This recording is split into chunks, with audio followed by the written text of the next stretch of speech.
నమస్తే, నేను మీ గోపి. గత 2 రోజుల క్రితం పేదవాళ్ళపై హైడ్రా పంజా వేసిన సంగతి అందరికీ తెలిసిందే.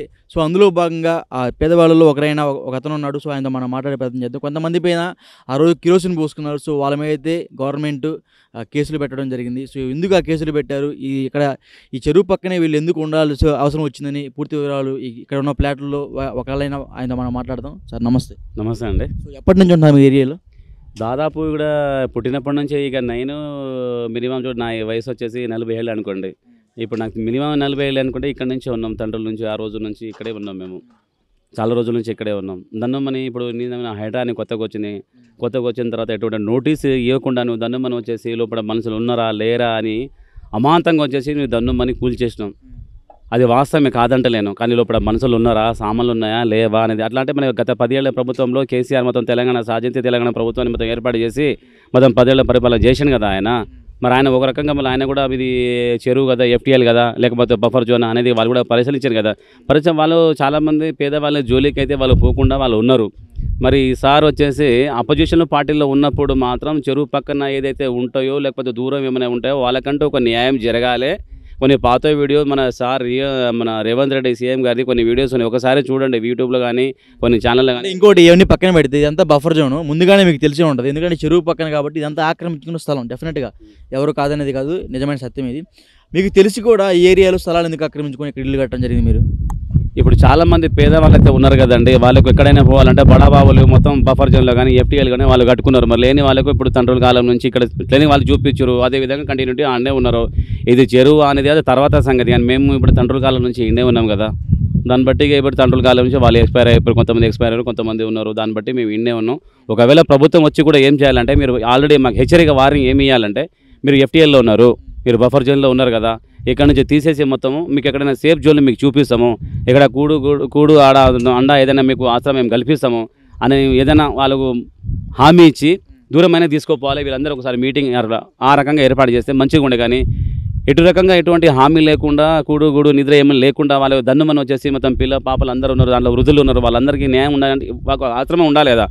అట్లా చెప్పకుండా నువ్వు దన్నుమని పోలీస్ ఫోర్స్ కానీ ఇప్పుడు జిహెచ్ఎంసీ ఫోర్స్ కానీ ఎన్డీఏ బృందం వాళ్ళు ఒకటేసారి వచ్చి ఏదైనా చేసే లాక్కుపోవడం, తిట్టడం, కొట్టడం, అలాంటి బెదిరించడం, ఇలా బెదిరించారా? చాలా ఆల్మోస్ట్ అండి.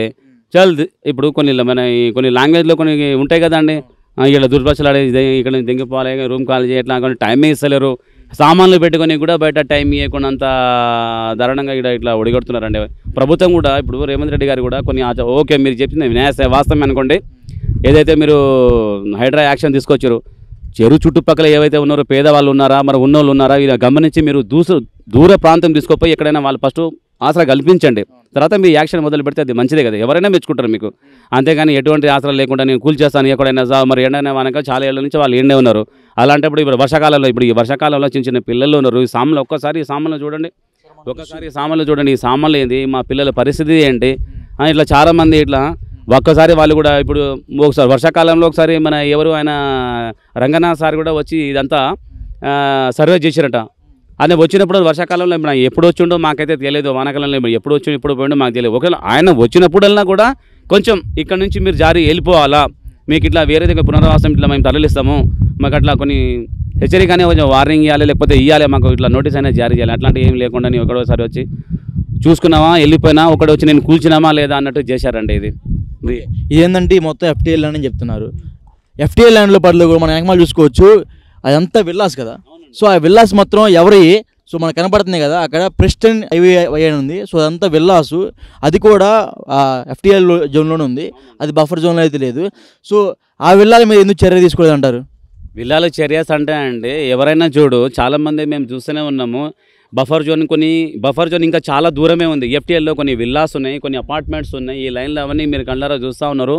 ఇంకా ఎవరో చాలా ఓపెన్ ల్యాండ్స్ కూడా ఉన్నాయి. విల్లాస్ అంత దూరం ఉంది, విల్లాస్ ఇక్కడే ఉన్నాయి. దాదాపు ఎన్నో ఒక్కొక్క విల్లాస్ వచ్చేది 9 కోట్లు 10 కోట్లు నాకు తెలియదు విల్లాస్ రేట్, కానీ 19 కోట్ల 9-10 కోట్లు సంథింగ్ ఇట్లా విన్నా నేను. అట్లా చాలా ఉన్నాయి, అవన్నీ ఎఫ్టీఎల్లో ఉన్నాయి. మరి అవి ఎందుకు కూల్చలేదు? మరి ఏదో ఎఫ్టీఎల్ ఓకే మీరు చేసిన కరెక్టే, మరి అవి విల్లాస్ ఎందుకు అంటే బడాబాబుల, రాజకీయ నాయకుల, పెద్ద విఐపీల, ఐఏఎస్ ఐపీఎస్ ఆఫీసర్లా, మరి ఎందుకు మీరు భయపడుతున్నాం? వాళ్ళకి నోటీస్ ఇచ్చారంట, మరి ఎందుకు వాళ్ళకి కూలగొట్టలేదు? ఎందుకు అంటే వాళ్ళు అక్కడ ఉన్నారు, అంటే వాళ్ళకన్నా ముందు నుంచి ఆ విల్లాస్ మా ముందు ఏర్పడ్డాయండి. ఈ విల్లాస్ ఇప్పుడు వచ్చింది, అంతకన్నా ముందు నుంచి మేము ఇండే ఉన్నాం, ఇండే కట్టుకున్నాం. ఇప్పుడు వాళ్ళు డబ్బు వెళ్ళాలి కాబట్టి కొత్తగా వచ్చింది ఆ ప్రభుత్వంలో. ఇప్పుడు పాత ప్రభుత్వంలో ఇప్పుడు కేసీఆర్ ప్రభుత్వంలో ఏర్పడ్డాయి అవి. అప్పుడు కనిపించలేదా మీకు? అప్పుడు అపోజిషన్లో క్యాండల్ నువ్వు ఉన్నావు కదా, అప్పుడు చూడలేదా? అప్పుడు నువ్వు మాట్లాడినావు కదా, ఎఫ్టీఆర్కి ఇక్కడ తరలించి ఎక్కడైనా పునరావాసం ఎక్కడైనా కల్పించాలని నువ్వు ఆ రోజు మాట్లాడినావు. అంటే ఈరోజు కరెక్ట్ సీఎం పదవి వేసుకుని పదవిలో ఆ హోదాలో నువ్వు వచ్చేసరికి ఇవన్నీ నీకు కనిపిస్తలేవు. సీఎం రేవంత్ రెడ్డి గారికి ఇవన్నీ కనిపిస్తలేవు. ఇప్పుడు ఆ విల్లాస్ ఉన్నాయి, ఎందుకు ఆగినావు? అట్లా అంటే తిరుపతి రెడ్డి మీ బ్రదర్ నుండి మనం అది చాలా ఏళ్ల కాలం నుంచి ఇంకా చాలా పెద్ద ఈ చెరువు కన్నా అది ఇంకా పెద్ద చెరువు, అది దుర్గం చెరువు.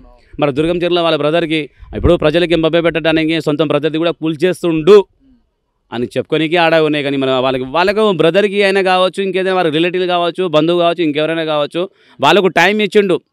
నీవు నోటీస్ తీసుకురా, నోటీస్ తీసుకొచ్చినప్పుడు ఇది నోటీస్ ఉందా లేదా, జిహెచ్ఎంసీలు వాళ్ళు వచ్చి వెరిఫికేషన్ చేస్తారు. ఈ హైదరాబాద్ వచ్చి వాళ్ళు కూడా సరి మొత్తం చుట్టుపక్కల పరిసర ప్రాంతం అంతా చూసి పరిశీలిస్తారు. దాన్ని బట్టి మీ మొత్తం డిమాలిషన్ చేస్తామని ఆ రోజు వాళ్ళు చెప్పారు. ఇప్పుడు వాళ్ళ డిమాలిషన్ కానే లేదు. అంటే ఉన్న వాళ్ళకు రిలేటివ్ వాళ్ళకు ఒక రకంగా, లేని వాళ్ళకు ఒక రకంగా అలా ఉందండి ఈ ప్రభుత్వంలో, కాంగ్రెస్ ప్రభుత్వంలో. సో ఓవరాల్గా హైడ్రా మీద ఒక మాటలో మీరు ఏం చెప్పదలుచుకున్నారు?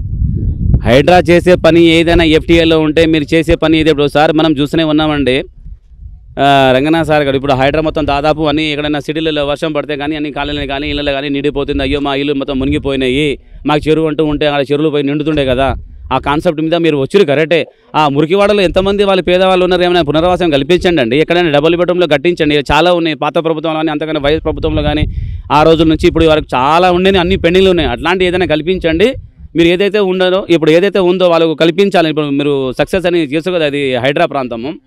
దాని విషయం రంగనాథ్ సార్ చెప్పేది ఒకటి, ఇక్కడ నుంచి పేదవాళ్ళు ధరలించి ఎక్కడైనా పునరావాసం ఏదైనా కల్పిస్తే మీరు చేసుకునే యాత్ర సక్సెస్ అవుతుంది. లేదా ఉన్నదానికి ఆ చెరువుని పరిశీలించి ఎంతవరకు ఉంది అక్కడి నుంచి వాళ్ళు జరిపించి చుట్టూ ఫినిషింగ్ వేసేసి ఇంకోసారి లోపల వాడు రాకుండా మనం స్ట్రాంగ్ కౌంటర్ అయినా వారింగ్ అయినా మీకు చేస్తే ఎంతో బాగుండు. లేని దానికి ఒకటేసారి వచ్చి రాత్రి మస్కులో వచ్చారండి, 3-4 గంటలకు వచ్చి తర్వాత 5 గంటలకి యాక్షన్ అయింది. ప్రతి ఒక్క 100 మంది ఎంతోమంది ఉన్నాం ఇక్కడ, అందరం ఆల్రెడీ అందరు బాధితులు ఏడుస్తున్నారండి. రోడ్డును పడ్డారు. సామాన్లు చూడండి, మా పిల్లల పరిస్థితి చూడండి, పక్కన చూసుకోవచ్చు ఎంత సామాన్లు ఇవన్నీ. సో ఈ సామాన్లు మొత్తం నిన్న హైడ్రా కూల్చివేతలో భాగంగా నిరుపేద కుటుంబమైన కొంతమంది ఇల్లు కూల్చేశారు. సో వాళ్ళందరికీ రోడ్డును పడిపోయారు. సో మనం చూసుకోవచ్చు వాళ్ళందరూ అక్కడ నిలబడి వాళ్ళకి ఇల్లు లేక, అదేవిధంగా ఫుడ్ లేక, వాటర్ లేక, ఈ పూర్తి సదుపాయాలు వాళ్ళందరూ కోల్పోయారు. సో ఈ సదుపాయాల్లో భాగంగా కొంతమంది అయితే ఇక్కడికి వచ్చి వాటర్ సప్లై అయితే ఇవ్వడం జరుగుతుంది. సో ఇంకా ఒక్క మాటలో ఈ హైడ్రా అనేది కరెక్ట్ అంటారా లేకపోతే రాంగ్ అంటారా? పేదవాళ్ళకి దృష్టికి ఏదైతే వస్తుంది రాంగ్ అండి. అది ఉన్న వాళ్ళకి బడా ఒక్కసారి కూల్చి చూడండి, బడా వాళ్ళు కూల్చి చూడండి. చుట్టూ సిటీ మొత్తం సిటీలో ఏదైతే ఫాతిమా అంట మాకైతే తెలియదు ఎక్కడ ఉందో అలాంటి కూల్చుండే నిజమైన హీరో అప్పుడు అనిపిస్తుంది అండి. పేదవాళ్ళ మీద యాక్షన్ చూపిస్తుంది అక్కడ, ఇది హీరోయిజం ఇది కదండి.